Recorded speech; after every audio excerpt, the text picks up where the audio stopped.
Hello दोस्तों, सिव education channel पर आपका स्वागत है। आज की क्लास में हम देखेंगे राजस्थान ज्योग्राफी के अंदर। हेलो दोस्तों, सिव एजुकेशन चैनल पर आपका स्वागत है। हम पढ़ रहे हैं राजस्थान को भूगोल, वो भी राजस्थान के ऑल एग्जाम चाहे सीईटी हो, रीट हो, पशु परिचरक हो, बीएसटी, बीएड, इन के सभी एग्जाम के अंदर ये राजस्थान ज्योग्राफी पूछी जाती है। तो इन सभी क्लास के लिए ये आज की क्लास इम्पोर्टेंट। वैसे तो हर क्लास अपने आप में इम्पोर्टेंट रहती है, हर क्लास से क्वेश्चन बनने की संभावना अधिक रहती है।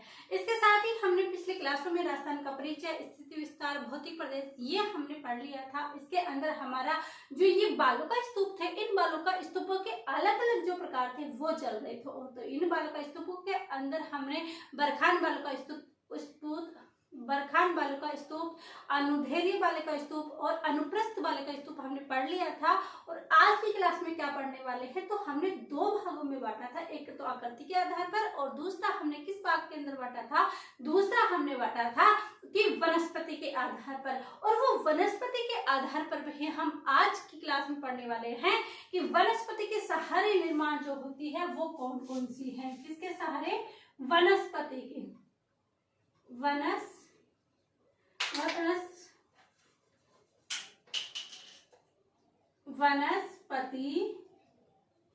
के सहारे, वनस्पति के सहारे जो है उनके बारे हम आज की क्लास में बात करेंगे। तो वनस्पति एक तो आ जाता है हमारा कौन सा, पैराबोलिक, और दूसरा जो आता है वो आता है शुक्र का बीज स्तूप, बालू का स्तूप। तो इन दोनों को हम देखते हैं। तो सबसे पहले देखते हैं पैराबोलिक स्तूप। एक तो ये हो जाएगा पैराबोलिक स्तूप, और जो दूसरा है क्या, जो दूसरा है उस दूसरे का नाम क्या है, उसका नाम है शुक्र का बीज बालू का स्तूप। शुक्र का बीज बालू का स्तूप, ये जो दो बालू का स्थित है, कौन से, पैराबोलिक स्तूप है। पैराबोलिक बालू का स्तूप क्या आ जाएगा इसके अंदर, पैराबोलिक बालू का स्तूप। एक तो पैराबोलिक बालू का स्तूप आ जाएगा और एक आ जाएगा हमारा शुक्र का बीज बालू का स्तूप। अब इन दोनों में अंतर क्या है, देखिए, जैसे कि यहाँ पर कोई वृक्ष क्या है, ये कोई यहाँ पर वृक्ष है, ये यहाँ पर वृक्ष हो गया। अब यदि ये वृक्ष है, इस वृक्ष के जो नीचे आकर हवा तेज आई और उससे मंद गति होकर इससे टकराकर हवा के अंदर ये मिट्टी यहाँ पर जमा हुई, तो ये कौन से हो जाएंगे, पैराबोलिक। और यदि जो कटीली छोटी छोटी झाड़ियां हैं, क्या, कटीली जो छोटी छोटी झाड़ियां हैं, जैसे ये झाड़ी, एक कटीली यहाँ पर हो गई, एक कटीली झाड़ी यहाँ पर हो गई, तो इन कटीली झाड़ियों के सारे जो छोटी छोटी झाड़ियों के सारे कटीली झाड़ियों के सारे जो मिट्टी आकर इकट्ठी होती है, यहाँ पर जो मिट्टी इकट्ठी होती है, इसे शुक्र का बीज कहते हैं। लेकिन ये हम याद कैसे करें, देखिए यहाँ पर आप पढ़िए पैराबोलिक, यानी यहाँ पर पेड़ के पैरों में आकर पड़ जाएगी, क्या, पेड़ के पैरों में आकर। हम जब चरण स्पर्श करते हैं, पैर स्पर्श करते हैं, तो बड़ों की स्पर्श करते हैं, तो यहाँ पे पैराबोलिक यानी पैरों के अंदर मिटेगी, और वो किसके अंदर, पेड़ों के अंदर। तो जहाँ पेड़ों के सहारे मिट्टी इसका निक्षेप होता है, अपर्दन होकर मिट्टी जहाँ निक्षेप होती है, इनके आगे आती है, वो कौन सी आ जाएगी, पैराबोलिक आ जाएगी। और शुक्र का बीज के अंदर यह आ जाएगा कि जो कटीली झाड़ियां हैं उनके पास आकर, छोटी छोटी झाड़ियां, कटीली झाड़ियां हैं, उनके पास आकर जो मिट्टी इकट्ठी हो जाएगी वो किसके अंदर आ जाएगी, शुक्र का बीज के अंदर आ जाएगी। तो लिखते हैं दोनों के सहारे कि पैराबोलिक है वो किसके अंदर, पेड़ों के सहारे, पेड़ों के सहारे। और पेड़ों के सहारे में एक बात ये भी ध्यान रख सकते हो, यदि आपको अभी भी कंफ्यूजन है, तो पैराबोलिक बालू का स्तूप यानी पैसे पैराबोलिक, पैसे पेड़, पैसे पैराबोलिक, पैसे पेड़, यानी पेड़ के नीचे जहां पर आ जाती है, पेड़ के सहारे जहां पर मिट्टी इकट्ठी हो जाती है, पेड़ के सहारे जहां मिट्टी अपर्दन होकर निक्षेप हो जाता है, तो उसे ही क्या कहा जाता है, उसे ही कहा जाता है पैराबोलिक बालू का स्तूप। इसके बाद इसे हम और अन्य किस नाम से जानते हैं, क्योंकि एग्जाम में यहाँ से क्वेश्चन बना हुआ है, तो और इसे क्या नाम दिया जा सकता है, और इसे नाम दिया जाता है हेयर पिन के समान। किसे के समान, हेयर पिन में, या फिर जूड़े नुमा बालू का स्तूप। तो अन्य नाम इसे किस नाम से जाना जाता है, तो अन्य जो नाम है इसे जाना जाता है कौन सी? एक तो आ जाएगी जुड़ेनुमा या हेयर पिन। हेयर पिन, जुड़ेनुमा या हेयर पिन के अंतर्गत यदि देखा जाए तो कौन सी होगी? पैराबोलिक का स्तूप। तो जुड़ेनुमा या हेयर पिन नुमा भी इसको बोला जाता है। किसको? पैराबोलिक बालों का स्तूप को। अब नेक्स्ट हम देखते हैं कि इसका जो विस्तार होता है वो कहाँ होता है। तो इसका जो विस्तार होगा किसका? पैराबोलिक का। तो इसका विस्तार जो होगा वो विस्तार होगा संपूर्ण राजस्थान में। यहाँ पर आपको उत्तर पश्चिम ये नहीं करना है, संपूर्ण राजस्थान के अंदर क्या होगा? संपूर्ण राजस्थान में वनस्पति के सहारे ये पैराबोलिक बालों का स्तूप पाए जाते हैं। ये हमने किसके बारे में जाना? पैराबोलिक बालों का स्तूप के अंदर। अब हम देखते हैं शुक्र का बीज बालों का स्तूप। जैसे कि मैंने आपको बताया कि शुक्र का बीज बालों का स्तूप का अर्थ है कि जहाँ कटीली झाड़ियां होती है, छोटे पेड़ होते हैं, पौधे से होते हैं, उनके पास अगर जो नई मिट्टी आकर इनके पास निक्षेप हो जाता है, नई मिट्टी जो आ जाती है, हवा के अपर्दन के बाद जो मिट्टी आकर इकट्ठी हो जाती है, तो उसे कौन से कहा जाता है? शुक्र का बीज बालों का स्तूप कहा जाता है। क्या कहा जाता है?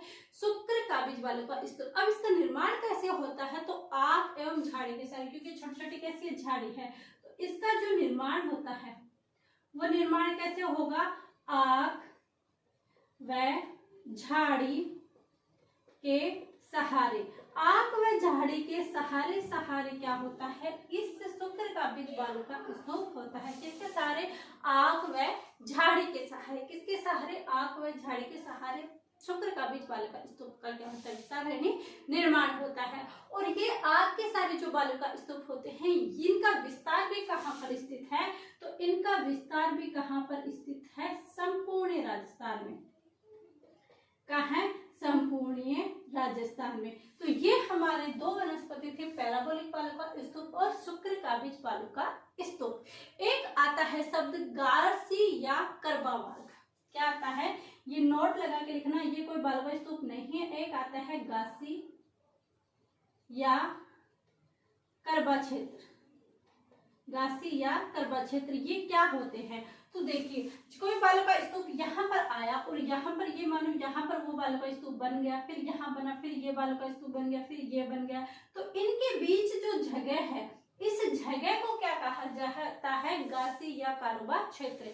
यानी जो बालों का स्तूप होते हैं, जैसे एक बालों का स्तूप यहाँ पर बन गया, फिर बालों का स्तूप यहाँ बन गया, फिर यहाँ बन गया, और इनके बीच जो ये जगह है, ये जगह जो बची हुई है, इसे क्या कहा जाता है? गासी करबा क्षेत्र कहा जाता है। गासी या फिर करबा क्षेत्र कहा जाता है। इसके अंतर्गत हम ये देखेंगे, क्या देखेंगे कि दो पवनावर्ती। पवनावर्ती का मतलब है कि जो मतलब कि दो वो क्या रहेंगे? यहाँ पर दो बालों का स्तूप रहेंगे। क्या रहेंगे?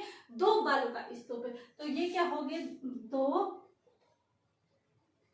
पवनावर्ती बालों का